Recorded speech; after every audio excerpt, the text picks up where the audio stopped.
Seorang anak pasti bisa membaca kalau mainan pertamanya adalah buku. Ia jadikan buku menjadi mainan pertamanya dan dampingi si kecil ketika membaca buku setiap kesempatan dan wajib setiap hari. Kenapa?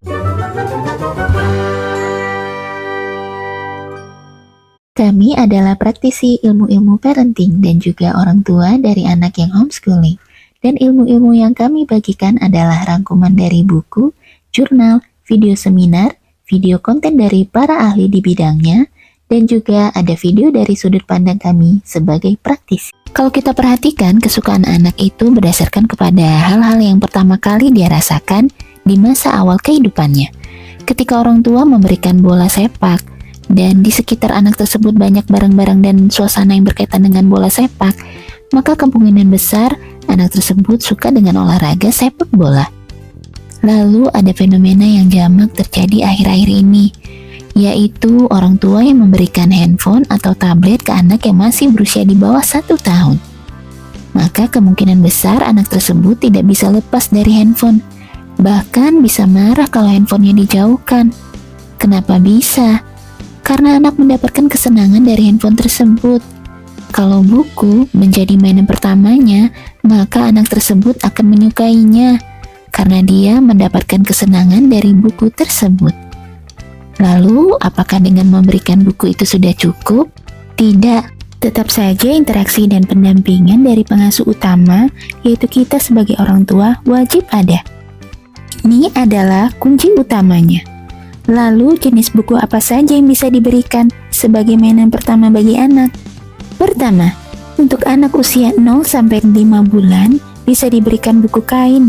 Carilah yang mempunyai corak warna yang terang dan gambar yang lucu. Kedua, usia anak di atas 5 bulan bisa langsung diberikan buku cerita bergambar dan juga bisa board book. Kita harus mempersiapkan diri untuk membiarkan anak ketika menyobek kertas buku tersebut. Dan sobekan kertas tersebut jangan dibuang. Simpan dan taruh ke dalam kotak atau kantong khusus. Karena anak akan senang bermain kembali dengan sobekannya. Oh iya, kita tetap perlu mengawasi kegiatan anak agar tidak ada kertas yang tertelan. Dan berdasarkan pengalaman pribadi, anak kami masih memainkan sobekan kertas tersebut sampai usia 2 tahun lebih. Di momen inilah si anak sedang berkenalan dengan buku, berkenalan dengan tekstur kertasnya, berkenalan dengan suara sobekannya, sekaligus melatih motoriknya ketika menyobek kertas. Hal ini akan berlangsung terus hingga pada waktunya si anak dengan sendirinya tidak lagi menyobek bukunya. Ingat, jangan sampai ada kata larangan ketika anak menyobek buku. Dan tunjukkan wajah yang senang karena anak sedang berkenalan dengan buku. Oh ya, satu hal lagi. Orang tua tidak perlu membeli buku baru di toko buku ternama yang harganya pasti lebih mahal. Cukup beli buku bekas yang harganya murah dan yang masih bagus kondisi fisiknya. Seperti di tempat kami, dengan uang 10.000 bisa membeli 3 buah majalah Bobo. Interaksi kita sebagai orang tua juga sangat penting bagi anak. Karena keberhasilan proses belajar membaca dan membuat anak hobi membaca tergantung dari kualitas interaksi ini. Jadikan media buku sebagai jembatan untuk berinteraksi dengan anak. Dari sinilah anak bisa belajar berbagai hal, bukan hanya membaca datar dan tanpa ekspresi. Kita perlu mengekspresikan diri dan menghidupkan cerita di dalam buku dengan intonasi suara yang asyik. Kuncinya bebaskan dirimu dan berekspresilah. Membacakan buku juga bisa menjadi cara untuk memperkuat bonding antara kita sebagai orang tua dengan anak. Anak jadi belajar asiknya membaca buku dari kita. Anak pun lambat laun bertambah cintanya kepada orang tua dan buku. Dari membacakan buku juga bisa melatih anak untuk belajar bicara dan memperkaya pembendaharaan kosakata ke diri si anak, serta anak jadi berdaya baca. Apa sih yang dimaksud berdaya baca? Berdaya baca adalah sebuah kemampuan dalam memahami suatu bacaan. Jadi, kalau anak yang sering dibacakan buku dan terjadi interaksi dengan anak terkait bacaan tersebut, perlahan tapi pasti anak tersebut akan berdaya baca, walaupun belum bisa membaca. Sehingga ketika tiba waktunya anak bisa membaca, dia akan cepat memahami bacaan tersebut. Membacakan buku ini perlu dilakukan secara konsisten setiap hari ya. Lalu, sampai kapan membacakan buku ini dilakukan? Kami belum tahu waktu yang pasti, karena setiap anak berbeda satu dengan yang lain. Patokan kami adalah ketika anak sudah inisiatif secara mandiri untuk membaca buku novel yang isinya hanya tulisan tanpa gambar. Karena membaca buku cerita bergambar dengan novel tanpa gambar itu sangat berbeda dalam mencernanya. Sehingga pada periode ini anak masih butuh pendampingan. Menurut pengalaman kami, anak berumur 4 tahun, dia sudah berinisiatif sendiri untuk membaca buku, walaupun masih belum bisa membaca dan hanya melihat gambar dan tulisan.